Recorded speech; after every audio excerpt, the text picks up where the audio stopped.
I always felt that Manny was the main character. He's got the deepest backstory, and, you know, before they do anything, Manny has to decide that's what's going to happen. But I've also always identified, obviously, with the Scrat.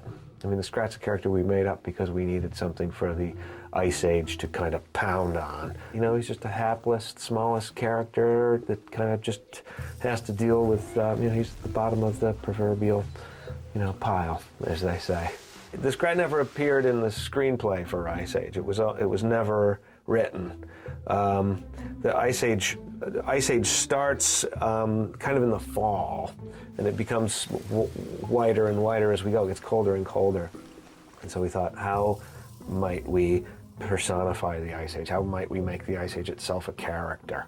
And okay, well, maybe, you know, it's a glacier, you know, Ice Age glaciers. Maybe it's a glacier that's chasing somebody. Okay, cool.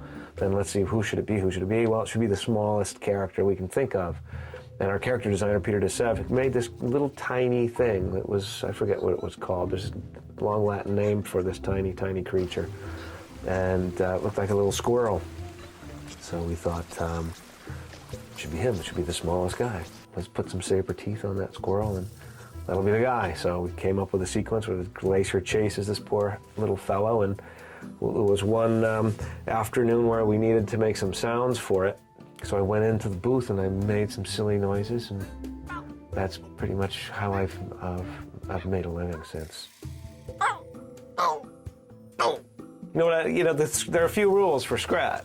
You know, nothing can come out that sound like words. And he always has to lose. He has to lose at the end of every cartoon. Basically, there's two rules for Scrat. He has to lose. And I kind of like that about him, you know? I like to, every once in a while, when I'm feeling kind of bad about myself, I like to pick someone in the news that's got things worse than I do. And it just, I don't know why, it just makes me feel a little better.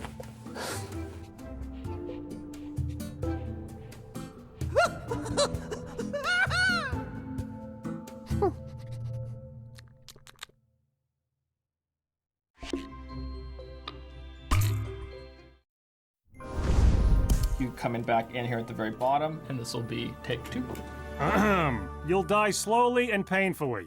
Working on Ice Age 2 was very, first of all, I knew the character, so that was fun. It was fun to get back into Manny. I'm not saying Ice Age 1 wasn't fun, but Ice Age 2 was fun because of the new characters, and also I get a girlfriend. And anytime I can have a girlfriend in a movie, I like it, even if it is animation. Manny is such a mammoth. He's such a curmudgeon, and I had to find the soft moment, but also keep him, you know, you didn't want to make him too wimpy. One truly is the loneliest number. We were in the studio for a while there, you know, trying to find the moment where you saw his heart and all that, and I cried. Manny's the good guy. He's a you know, he's a curmudgeon, but he's got the heart of gold. I want to be a cartoon villain. Yeah. Who's funny, though, also. And he also gets a lot of women, cartoon women. My kids love video games, but they're in the movie. I had to give them a line in the movie. I had to make sure they had a line. So that'll be the ultimate, is if they could play the game while watching them. If they could be in the game, I think it would be years of therapy.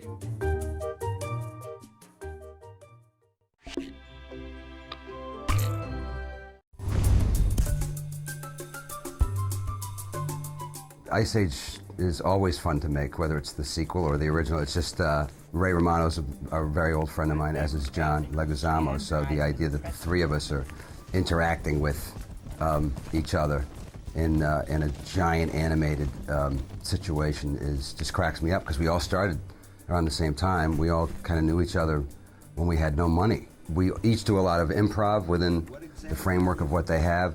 So it's always interesting to come into a session and find out what John has improv or Ray has improv, and then I have to improv something back at them. I just did another improv thing today that they'll have to react to. You better watch it. You're kind of like popcorn to a saber tooth. I don't really identify with anybody. I laugh the hardest at John because that character is so funny. And I always picture him doing it. His face screwed up at the microphone. making that voice happen. This is a three-hander. It's John, myself, and Ray. So it's finding the energy. You know, in this case, in Ice Age, the movie was really based on what John came up with as the voice for the sloth. And that's the comic centerpiece of the film. So then around that comes, you know, what Ray does and what I have to supply. In reality, it's always about John. It's always about Sid, and everything revolves around him.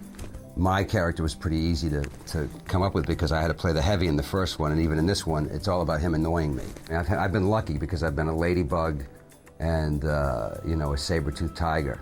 So, you know, it's not bad. It's not parts I would normally get cast in. We usually don't see the movie finalized till we sit down with, you know, John's kids, Ray's kids, my kids, the various nephews and nieces that come. So it's a high-pressure situation because if the kids don't laugh, then we haven't done our job.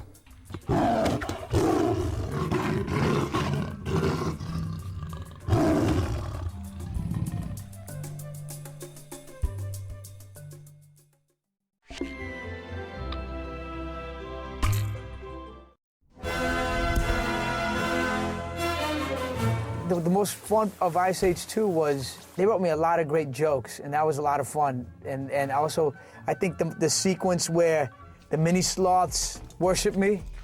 I mean, I don't mind being worshipped. I'm not a narcissist or an egomaniac, but it wasn't bad.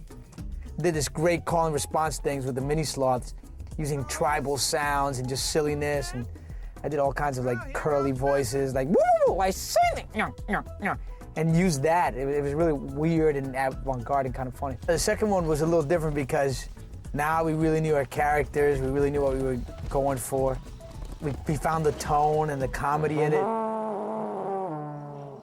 And before that, it took a long time. It took a couple of years for us to figure out what we were doing and who we were and what we were after. This time it was just like Zoom. It was just a matter more of really getting that story tight. I'm quaking. I love animation. I mean, Mel Blanc was my hero. So, I mean, I love cartoon voices, or as now they call it, animated voices. But yeah, I want to continue doing a lot of voices. You know, trying to come up with different things. You know, I got Sid, which is, you know, higher, sillier voice like this, you know, and then the high-pitched insanity. And try to do, you know, things with a, you know, much more superhero-type voice, that kind of stuff, going to a deeper, more powerful range. You know, older kind of voices, maybe. Maybe Scottish, I might try some voices. With different types of accents, I might, you know, try it. I used to play back in the day, but, you know, I don't have time for video games, unfortunately.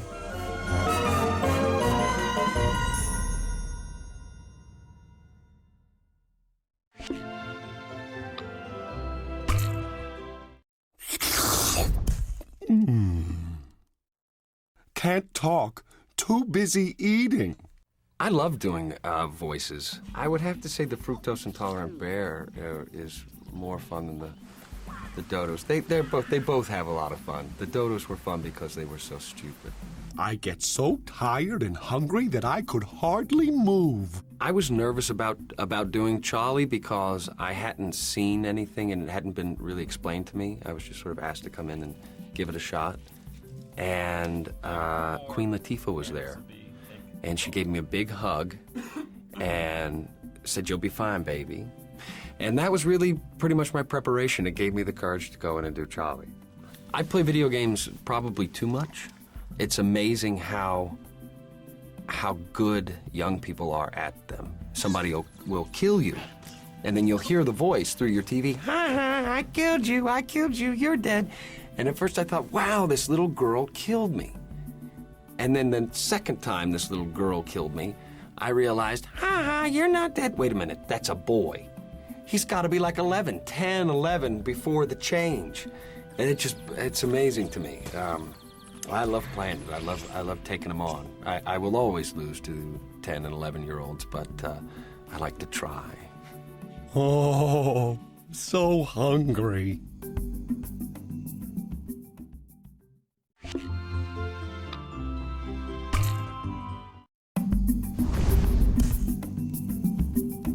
Working on Ice Age has just been an amazing pleasure, and I just feel so fortunate to be surrounded by not only this amazing cast, but these group of animators that have sort of revolutionized the way we watch movies. And I fell in love with the first movie when I saw it, so just knowing that I would get to be in Ice Age 2 was like, you know, it was a dream come true. Why not? Where'd Ellie go? My inspiration for Eddie was, I guess, just a mix of Evel Knievel, because he's just a daredevil, and a little bit of Josh Peck. Just a mix, and some paprika in there, just a little spice it up. Felt like Eddie needed a little extra taste. We ain't going anywhere. I'm 100% Eddie, absolutely. If you discount all the stunts, because I didn't learn how to ride a bike until about 3 months ago, and all the vibrato and all the machismo and the fact that he's a possum. Other than that, we're identical. Mess with us and we'll disease you. Eddie is sort of the epitome of Napoleon syndrome, I guess. So he's little, but he's a force to be reckoned with. Absolutely. Of course, Ellie's not a mammoth. This Ice Age game is just gonna get kids just amazingly hooked into it and really love it. But go to sleep at night. You know, don't mess up your bedtimes or anything like that. We're all on the train, so all aboard. Exactly. Let's go.